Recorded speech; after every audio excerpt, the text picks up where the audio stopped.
Hello everybody and welcome to another episode of Box Office Talk. This is the show where I break down what happened at the box office, see if my predictions for the top 5 are correct, then make predictions for next week's top 5. So let's get right on into it. Last week I predicted that number 1 would be Avatar: The Way of Water, number 2 would be Puss in Boots: The Last Wish, number 3 would be I Wanna Dance with Somebody, or Whitney Houston's I Wanna Dance with Somebody, number 4 would be Babylon, and number 5 would be The Whale, and I got 4 out of 5 of my predictions right for this weekend. I knew going in it was going to be like, it could be anything in the top 5 really, you know how movies are these days. I was not expecting to get so close and then only stumble at number 5, but these people got their predictions all right. Congratulations, you guys. Merry Christmas. This is your Christmas gift this year. Hopefully you're having a great Christmas.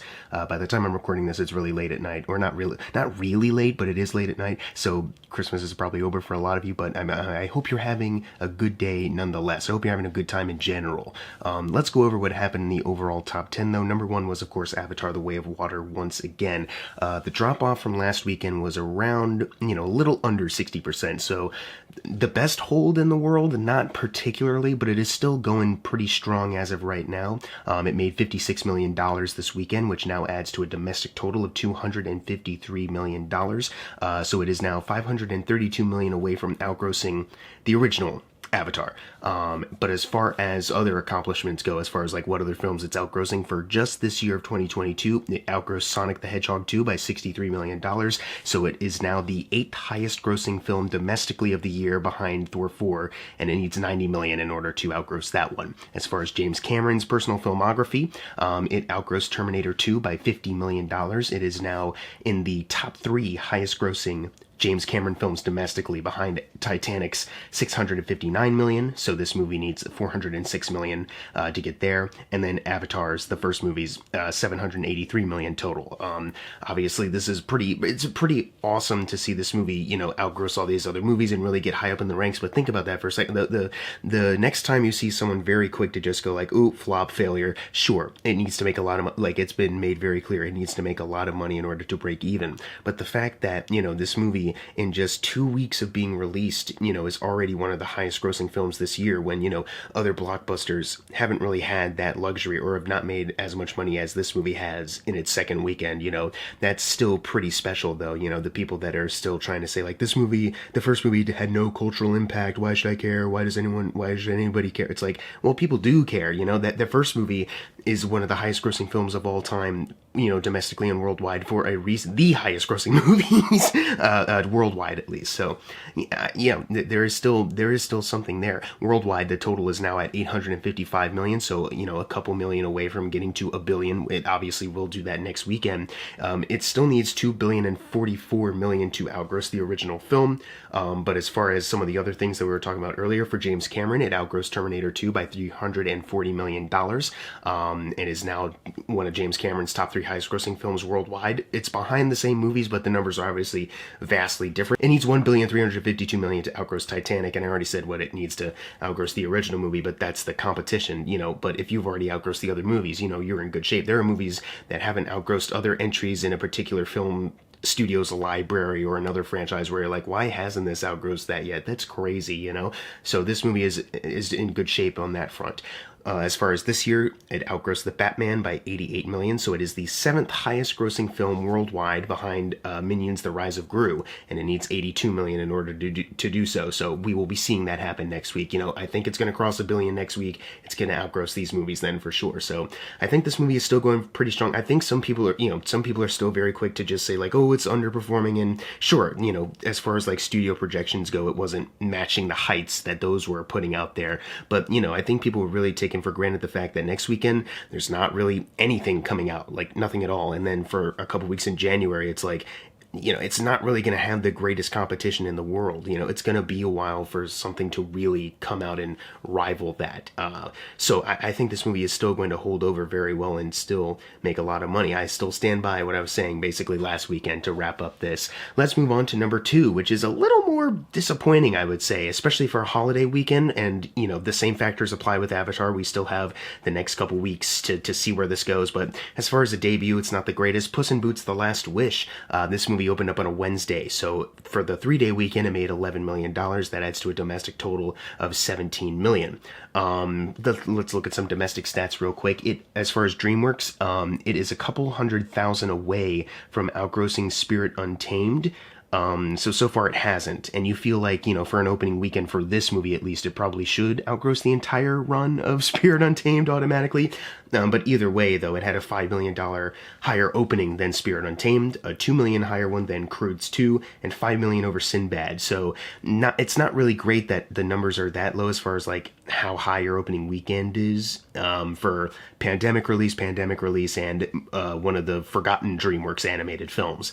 And as far as, the first Puss in Boots, that movie opened $23 million higher than this one, and this movie still now needs $132 million to outgross that. So hopefully the staying power that I am hoping will last for the next couple weeks through January will help with this movie, because right now, not the greatest in the world. Worldwide, it is sitting at $49 million, which on a budget of $90 million, not awful. It now needs to double that. So $49 million, and if you are going to factor in like potential staying power, not the worst thing in the world, but still, it's a little worrying. It was able to outgross Trolls World Tour's pandemic run worldwide, so that's great. It still needs $16 million until it outgrosses The Road to El Dorado, which another one of DreamWorks' forgotten animated films. But you feel like with some of these newer ones, especially with Puss in Boots, part of a Shrek franchise that is now coming back, this would be higher than that. It now needs $520 million to outgross the original Puss in Boots worldwide, so that's a bit of a steep challenge as well. So we'll see how this movie does. It's kind of a little too early, or it's either too early, or this is actually a pretty awful sign, and we're just going to see this you really plummet down into the depths of box office flops. But hopefully it's going to continue to do okay. I really enjoyed this movie. I really like that they went with a different animation style to tell this story, and the story itself is actually good. It's a good movie. It's not like the Trolls movies or the Boss Baby movies. I thought they did something really special with this one, and the fact that it is flopping, I don't know if it's just people are accustomed to like, well, the Boss Baby came straight to Peacock and Trolls World Tour was pandemic, they went straight to VOD, so maybe we just wait. I don't know if the streaming stuff has conditioned people to just not go see these movies, but hopefully that isn't the case. Hopefully staying power will apply to this. Number 3 is I Want to Dance with Somebody, the Whitney Houston biopic that they changed the title to on Fandango, so it's Whitney Houston : I Want to Dance with Somebody, even though I Want to Dance with Somebody is probably a better title, but some people, I guess, didn't know that this was supposed to be a Whitney Houston, whatever. It made $5 million this weekend on a budget of $45 million, not the best in the world, especially when you look at the worldwide total, which is sitting at only $7 million. This is one where I don't think staying power will necessarily help this one, because as far as like awards buzz go, we're in it as far as like awards buzz. All the movies are essentially out now, except for like some of the other like limited release ones that will go wide in January. But the only one that I can really think of that really applies to that is like the Tom Hanks Grumpy Man, A Man Called Ove remake. So I don't know if there's anything else really. So I feel like this is one that just, it's here. It hasn't really made that big of a splash. Not many people are really talking about Naomi Ackie for Best Actress for playing Whitney Houston, so I don't really see this moving as much. As far as if you want to look at some other stats, though, the only thing I can talk about is the director's other films. It is the second highest opening weekend for this woman, so that is fantastic. It's a $6 million lower opening than her previous film, Harriet. But it did outgross her other films, Caveman's Valentine by $5 million and Talk to Me by $1 million. Still needs $2 million to outgross Black Nativity, which I definitely think it will do that. And then worldwide, it is $7 million over Caveman's Valentine, $3 million over Talk to Me, and a couple 100,000 over Black Nativity, and it needs $7 million to outgross Eve's Bayo. So, doing good as far as like her personal filmography. I hope this isn't like the end of like her directing chances or anything like that. I would never want to wish that on anybody, but it's not the greatest financially. It's just not the greatest look in the world, even though it did open at number 3. It's like very low numbers. And then you look at the budget, like, yeah, it doesn't look, even with staying power, it doesn't look like that'll help very much. Number 4 is an even bigger disappointment because, I thought I Want to Dance with Somebody was okay. I really loved number 4, Babylon. I saw that, really, really loved it. I understand some people may not like it because it goes really crazy and it's 3 hours long. Some people have called it messy, and I'm not sure that's the right word, but that's the buzz in these, reviews, a lot of them. Well, it's a really long movie and there's a lot happening, so messy. Whatever. This movie flopped. There's a lot of numbers going around. The one that I am going to stick with for this is like 80 million, but I saw some other people like maybe it's 70 million, maybe it's 100, maybe it's 110. So this movie costs a lot, and you can definitely tell when you watch the movie, but opening of 3.5 million is not the greatest in the world for this. Now, it did outgross Guy and Madeline on a park bench, Damien Chazelle's first film, by $3 million, and it needs 10 million until it outgrosses Whiplash at this point. Not looking like it's going to do so. I think this is a very big bummer, unless this movie really does carry with word of mouth. Maybe just it's so crazy will help, or maybe some of the audience members, because the Rotten Tomatoes score, you have your negative critic score but positive audience score. Maybe some audience members will be able to spread the word like, hey, maybe you should give this one a chance. It's 3 hours, but give it a chance. Then again, CinemaScore gave this a C+. Not that necessarily hurt The Wolf of Wall Street, but Oscar-wise or even financially, but we are in different times as far as like the box office goes. So I'm really worried that this movie will not, even at this point, I don't think this is going to, double this budget, whatever the budget is. But I was really hoping at least the next couple weeks it would really have like at least some kind of strong holdover, and it's looking like it's not. And that's a big bummer for me, at least. I'm a really big fan of Damien Chazelle, and I love what he's done the past couple years with his work with these studios. And I know recently there was news saying like he signed a first look deal with Paramount, who also distributed this movie, which is great. I just hope this movie's box office chances don't hurt that at all, you know what I mean? So whatever, what can you do? Moving on to number 5, which is Violent Night, the one that was not The Whale, my other prediction. It made 3.1 million, adding to a domestic total of $41 million, and worldwide it is sitting at 62 million. So, yep, it has tripled its budget, over 60, 18 million away from quadrupling it, which, since this movie's on VOD now, I don't think it has as strong a chance, but look at that, it was able to, hold out, get to number 5, despite the fact that it is a violent action movie. The power of Christmas made some people want to go out and check this out for the holiday season. So there you go. Let's move on to number 6, which is Black Panther: Wakanda Forever, making 3.02 million, adding to a domestic total of 425 million. It is 1 million away from outgrossing Captain Marvel, so next week we'll probably see that happen. Worldwide, it is sitting at 799 million, so close to 800 million worldwide. It needs 51 million until it outgrosses Thor Ragnarok. Obviously, it's slowing down a bit, but maybe in these next couple weeks we'll see it inch closer and closer. Maybe it will outgross those movies. You never really know at this point. But since I've kind of covered a lot of ground with this anyways, let's keep moving to number 7, which was The Whale. I think I put a little too much faith into this one as far as like its chances, because I think I really just looked at how there was some splash of like, for a movie opening in limited release, it did like the best out of a lot of other movies. So I thought, well, that'll carry over. People want to see Brendan Fraser. People are hearing about how great he is in this movie and how the movie, is up for a lot of awards potential. So I thought it would do better than it did. I was really bummed to see. So what I just said with number 6 was 3.02 million.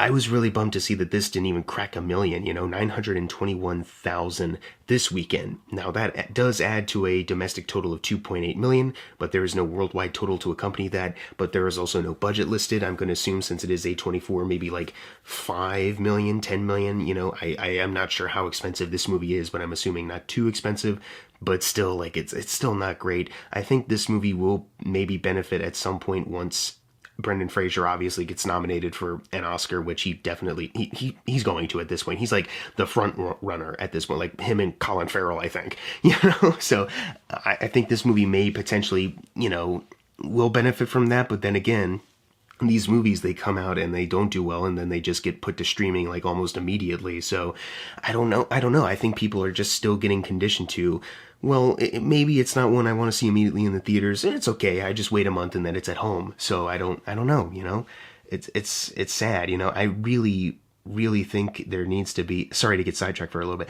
I really do think there needs to be some talk about reforming this model that we have as far as like, hey, maybe we should play up the fact that this is going to be in theaters, and if you miss it, you're going to miss it for a couple more months until it hits home instead of like, you know, because I saw Banshees of Inisherin like in November and then like wait till December 13th or whatever and then it's there on HBO Max and it's like that is not long enough. Keep it in theaters, especially, you know, with the awards buzz, with the nominations for the Oscars around the corner. Keep it in theaters. And then you got something. I don't know, whatever. Maybe I'm an idiot. Maybe I don't see what they're getting at. Let's move on to number 8, which is The Menu, making $617,000, adding to a domestic total of $33 million. Worldwide, it is sitting at 62. A movie that is doing well, and I have found out it is coming to HBO Max January 3rd. So if you want to watch this movie and you haven't gone to the theater for whatever reason, there you go. You know, at least this one was able to double its budget before it went out. But still, like mid-November, I will give it that. It wasn't like exactly a month, but like this movie got released like mid to late November, and it's already coming to streaming. You don't even have to pay for it separately like you would if you're like on Vudu or on Prime Rental or something like that. Obviously, you have to pay for the HBO Max subscription, but if you already have it, you know what the fuck I mean, essentially. Still, you know, we should probably have a talk about reforming some of this policy. I'm not going to talk about that anymore. Let's move on to number 9, which is The Fable Men, which is still in the top 10 despite the fact that it is, you know, on VOD currently. But, you know, yeah, you know, considering how low all these numbers are, that it's not particularly surprising that it is in the top 10 still. It made $550,000, adding to a domestic total of $9 million. So maybe next weekend, if it's still here, it'll creep up into the double digits. Maybe we'll finally get there for this movie that cost $40 million. That is, you know, Steven Spielberg, one of the most popular film directors. Like, even regular people who aren't obsessed with movies know who this guy is. His most personal film, and nobody went to see this, but the wait for streaming probably, Jesus Christ. I've already seen, like, some people on Twitter, like, sharing scenes like, man, this is so good. Look at how this is happening. And I'm already, like, waiting for more tweets going, like, from people who are only just now watching it going, like, man, can't believe y'all let this flop. I haven't seen any pop up yet, but it's like, that's literally the worst kind of tweet because I know you didn't see this. Anyways, closing out the video, number 10, Strange World. This one also just hit Disney Plus. So this literally came out late November, and now exactly a month later, it's on Disney Plus to stream. At least it's still here. It made $410,000, adding to a domestic total of $35 million. Worldwide, it is sitting at $58 million. If you're wondering if it has outgrossed those other movies that I've talked about previously that you think a modern Disney movie should, Treasure Planet and Fantasia 2000, it still hasn't. It still needs $3 million to outgross Treasure Planet and $11 million till it outgrosses Fantasia 2000. So there you go. It's even when it's probably, it might not even go away next weekend. It all really depends because nothing's really coming out. But even now, when it's still streaming, it still can't outgross these movies, and that's kind of funny to me. Anyways, now it's time for the fun part, the predictions for next week's top 5. Number 1, I'm going with Avatar: The Way of Water. Number 2, Puss in Boots: The Last Wish. Number 3, I Want to Dance with Somebody. Number 4, Babylon. And number 5, Violent Night. That's right, I'm going with the exact same top 5 because, like I said, nothing's coming out. So I think these 5 will still hold over pretty well. I think we're going to see a lot of the same, but the numbers will drop. Anyways, what are your predictions for next week's top 5? Leave them in the comments below. And as always, thank you guys for watching. Make sure to subscribe. I'm Jackson Fulcher. See you guys next time.